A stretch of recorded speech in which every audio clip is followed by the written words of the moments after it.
In the past few years, live streamers have become some of the most famous and financially successful online creators. They usually have die-hard, cult-like fan bases who are willing to watch them sit at a desk for hours on end. But there is a major cost that comes with this type of attention: doxing, swatting, harassment, bullying, public scrutiny, obsessive fans, deepfakes, and even manipulation from corporate employees. Pokimane has been one of the top female streamers in a space that is very much dominated by men. At her peak, she was averaging 40,000 viewers, which is the equivalent of a sold-out Major League Baseball stadium in the United States. She has been subject to a lot of controversy in her near decade-long streaming career. Now, some of these incidents have been brought on by herself, but for a lot of them, she seems to be a pawn in a much bigger problem. And it's reached a tipping point, starting to realize that all the money might not be worth the risk to be in her position. Stay hydrated.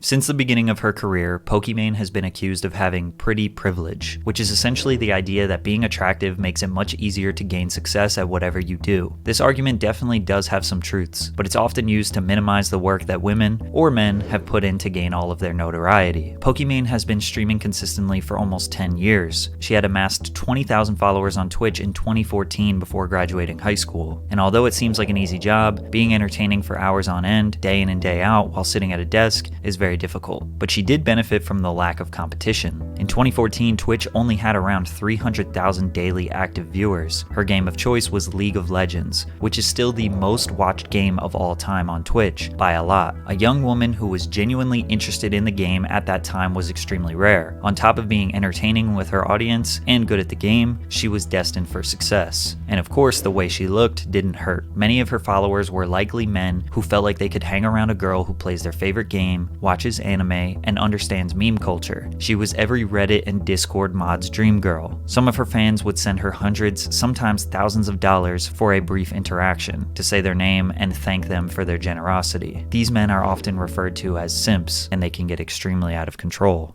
Simp is a slang insult for men who are seen as too attentive and submissive to women, especially out of a failed hope of winning some entitled sexual attention or activity from them. The word simp is actually banned on Twitch because it's seen as bullying, but it's likely banned because Twitch profits so much from these men that they want to do everything they can to protect them. And in return, Poki is the one who gets blamed because she doesn't shame these men for giving her money. A video titled "Simp Willingly Goes Homeless for Pokimane" was uploaded in May of 2020 by It's a Gundam, which used several examples of interactions between Pokimane fans to highlight just how dangerously obsessed some of them appear to be. It's a Gundam came across grown men committing the heinous crime of sad cringe. "I'm kinda short on savings, but I'll defo get $500 to drop this week, LMAO. Hope she sees this and knows I love her and miss her." Then somebody replies, "Only $500? Pathetic. Get your bread up." OP, "I got evicted because I was 4 months behind on rent, so yeah, I don't know, I'll see if I can sleep behind a Starbucks so I can use the free Wi-Fi and donate the rest of my money." We live in a day and age where men are shaming each other for not giving a woman who's already a millionaire the last bit of money they have. Welcome to 2020. It is a horrible time in history. Pokimane reacted to It's a Gundam video and dismissed all the embarrassing tweets as fake. And still to this day, it's unclear if the tweets were real or not. Even if they were fake, it sadly isn't too far from the mentality of some men that watch her streams. But Poki committed a YouTube cardinal sin, going after the sponsor of the video. I actually can't believe anyone would sponsor these shenanigans. She got a lot of heat from YouTubers for this, since it's considered a low blow to go after someone's livelihood because she didn't like the content. The situation is ironic because Gundam was also kind of going after Poki's livelihood by bullying people that pay her money. Even if these men have extremely unrealistic expectations, Poki was defending her fans, which seems like what most people would do in that situation. Either way, she apologized. I want to sincerely apologize to both It's a Gundam and to the sponsor of that video for the remarks and comments that I made. I completely understand people's concern for going after someone else's livelihood. But this wasn't the first time she had to apologize. There was another controversy that resurfaced from 2014 where she said the N-word. Nick, you ain't funny. That's not true. Maybe you're just boring as fuck. And lame as hell, cause only lame say that shit. She immediately took to Twitter to try and explain herself. Hard for me to speak on this clip's context because it's so old. I'm almost 23 and was underage in that clip, but it was definitely not said in a racist or derogatory manner, she said, adding, "It was a time period and environment where saying it was more common and used as a replacement for dude, and I've never said it in a racist way, hard R either." Almost everyone below this tweet rallied in support for Pokimane, pointing out that this expose seemed like digging up old irrelevant clips of someone with the sole purpose of publicly humiliating them out of spite. However, as Pokimane became more and more popular, this clip resurfaced often. She apologized for the second time in 2020. I've commented on this in the past, but honestly, my statement or comments then weren't even good enough, even though people were very understanding. I just want to make it clear that I am genuinely so sorry if I hurt or offended anyone with what I said. I really wish I could go back in time and change the past. Unfortunately, I can't, but I do hope that my behavior in regards to language for the last couple of years and onwards will speak for itself. Keep in mind at this point in 2020, she was easily the largest female Twitch streamer and one of the top streamers, period. She is now an owner of Offline TV, which is essentially a streamer production house consisting of her friends that create content together and individually. They all work together and use their network to grow everyone's social media presence. And at the time, all of the biggest streamers were collaborating with each other to play the game Among Us. Everything that she was doing was being very meticulously watched and analyzed. This is when a large amount of hate started pouring in. People expressed their disdain for Pokimane, saying her personality was fake, forced, and only saying and doing things to fit what she thinks her brand should be. I think it's also worth mentioning that people expect YouTubers and streamers to be 100% themselves because they give off this assumption that they are normal people and not acting. But it's almost always an enhanced version of themselves. Like my second channel is just me wearing goofy glasses and being overly animated. I mean, that is me or a side of me, but it also has elements of a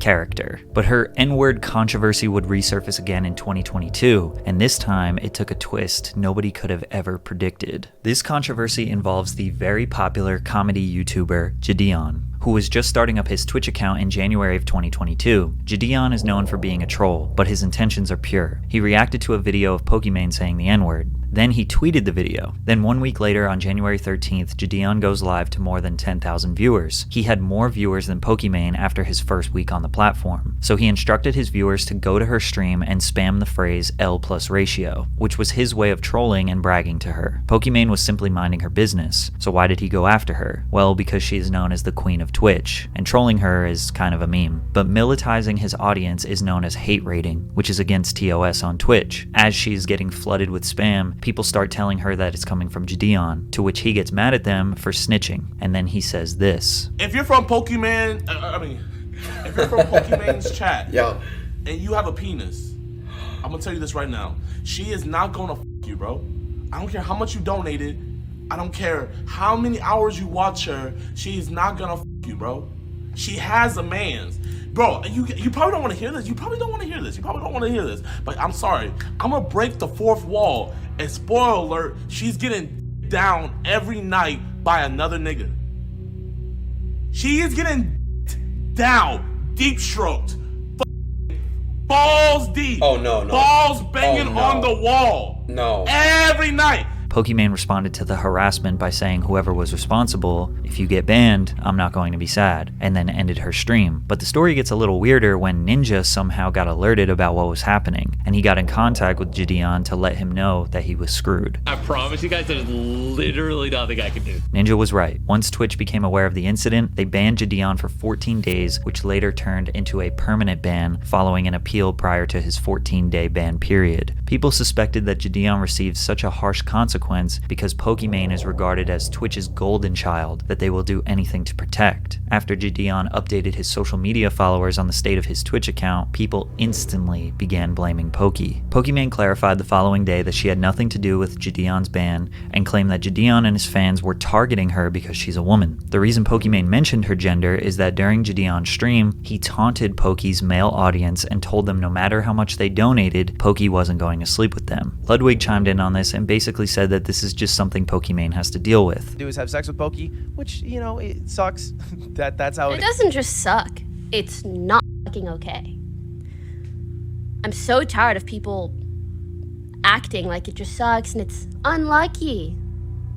And it just is what it is. I don't want to be in an industry where that just sucks. I do not want it to be, is anymore. Please, yes, thank you. I can't even English anymore. I'm so sick of this shit. There seemed to be a huge divide. A lot of men thought Pokey was being overly dramatic, and Ludwig was just pointing out the reality of sexism that exists on Twitch. But others thought Pokey's frustration is justified, as she is constantly being sexualized day in and day out when she's just a girl who plays video games. But some people are convinced that Pokimane is lying, and that she purposely tries to appear single to maintain her innocent and single persona. If men assume that she's single, their parasocial bond increases, and they are more likely to send her gifts and money if they truly believe that one day she might notice them. Or maybe she just wants to keep her private life private, like everyone else. But before Gideon would end up apologizing for his behavior, things took an insane twist. Ninja brought up the situation again when people were in his chat begging him to try to help Gideon get unbanned. In order to get viewers to stop spamming, he claims that he texted his partner manager to help him out. Alright, I sent the text. I don't promise a goddamn thing. Pokimane did not like this. Seeing him on a call with Ninja and Ninja like allied with him and saying, oh, like, I'll try to make sure your ban isn't too bad. That's a little weird. Then she tweeted, "It baffles me when other streamers don't stand up against blatant harassment or misogyny." While discussing all of this on a live stream, Ninja DM'd Pokey and let her know that he didn't actually contact his representative at Twitch. We only know this because Pokey shared the DM to her audience while she was streaming, with the final words being, "You're making a big mistake." This appeared to be a threat, which was kind of confirmed by a second exposed DM from Ninja's wife, saying that they are considering everything Pokey was saying as defamation of character, and they are getting their legal team involved. But these threats never really amounted to anything. Gideon privately and publicly apologized to Pokimane, asking his supporters to stop harassing her social media accounts. He says his actions were corny and he was being petty. Pokimane responded by accepting his apology, and they even did a collaboration together and consider each other friends to this day. It's pretty clear that Gideon made a mistake, owned up to his mistake, and the person who was the victim in the situation forgave him. But Twitch still has banned Gideon, and they do not plan on allowing him to come back to their platform. Free Gideon, y'all.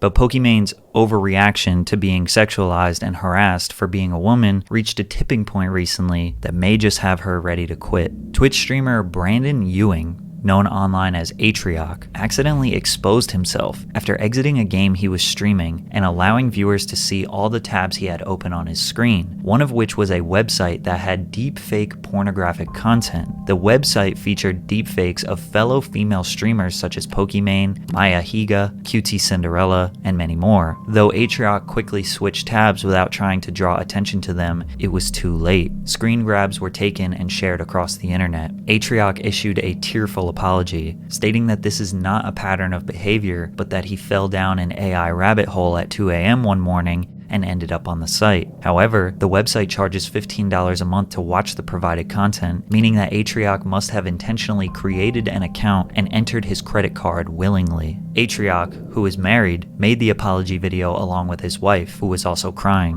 What made the situation even creepier is that he's friends with some of the women featured on the site, with some having already responded. Streamers like QT Cinderella and Sweet Anita spoke out against the deepfake pornography on their respective Twitter accounts, with QT Cinderella expressing the pain that she's facing in the wake of such horrors on a Twitch stream. Female streamers are continuously finding themselves being sexualized without their consent. They are often harassed for simply being a woman within the streaming community, and this is just one more way that they are denied their basic humanity by having these deepfakes of themselves in a sexually explicit manner put on the internet, with very little they can do about it. According to Matthew B. Kugler, a professor of law at Northwestern University, since deepfakes began appearing online in 2015, they've become more convincing every year, growing in quality and quantity. Research by Sensity AI, a company that monitors deepfakes, found in 2018 that 90 to 95% of deepfakes were non-consensual porn, which Kugler explained could be traumatic for the victim. A 2019 report from DeepTrace, a technology research company, found that 99% 98% of pornographic deepfakes featured female celebrities. Psychotherapist Lisa Sanfilippo, whose expertise includes sexual trauma, told Insider that creating false pornographic images is a major violation. She said that for the victim, seeing images of yourself or images that are falsified to look like you in acts that you might find reprehensible, scary, or that would only be for your personal life can be very destabilizing, even traumatizing. There is no ability to give consent there. Basically, everyone agrees that deepfakes are mostly going to be used for bad things, and because of this, people are starting to understand why Pokimane and other female streamers are fed up with being sexualized, because all of those overreactions have built up to this deepfake stuff, which is being denounced by everyone. Pokimane didn't really address the deepfakes as closely as others. She seems really fed up with the constant over-sexualization of her and her peers, and it's not just coming from her obsessive fans, it's also coming from Twitch employees. Just a few months ago, Pokimane opened up to viewers during a live stream about a well-networked professional in the streaming industry who allegedly faked a romantic relationship with Poki to get close to women in her community.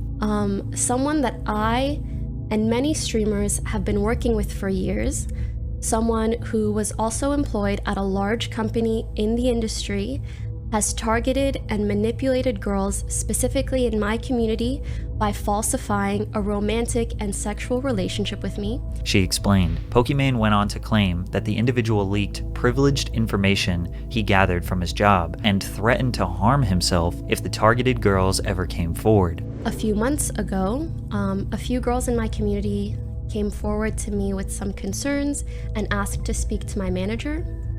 They proceeded to send my manager countless screenshots and videos of their conversation with him, proving the lying and manipulation that was going on. Pokimane said the person would approach girls in her community and tell them he struggled with mental health issues to gain their trust before sending fabricated conversations between himself and her. He would then allegedly send fake explicit photos of Pokimane, hoping to receive similar images from the women in her community with whom he was speaking. He acted like he knew and hung out with me and my friends in person, she explained. This is someone I've never met. It's truly some of the most disgusting and deplorable behavior I've ever heard of. Pokimane stated that the person was fired after an investigation was conducted into their behavior. This wasn't even the first time someone who worked at Twitch was fired for sexual misconduct. And it seems like Twitch is clearly confused as to where they draw the line with sexual conduct. They want to promote body positivity in their hot tub section, which is very clearly softcore porn that promotes the culture of paying women to be lewd on camera. Twitch also makes a ton of money from this part of their platform, and that's all good and fine to support, but for streamers like Pokimane who just want to play games, they have to deal with the audiences of those lewd streamers who can just click one tab and harass Pokimane. But a lot of people don't see it as harassment because the streamers are profiting from it, so then Poki speaking up just makes people assume she is sensitive and annoying, and that she should be grateful that she is rich. Overall, it seems like she is fed up with all of this. She's streaming less than she ever has and still finding herself in the middle of controversies. And considering everything that's happened, all the money might not be worth subjecting herself to this bullshit any longer.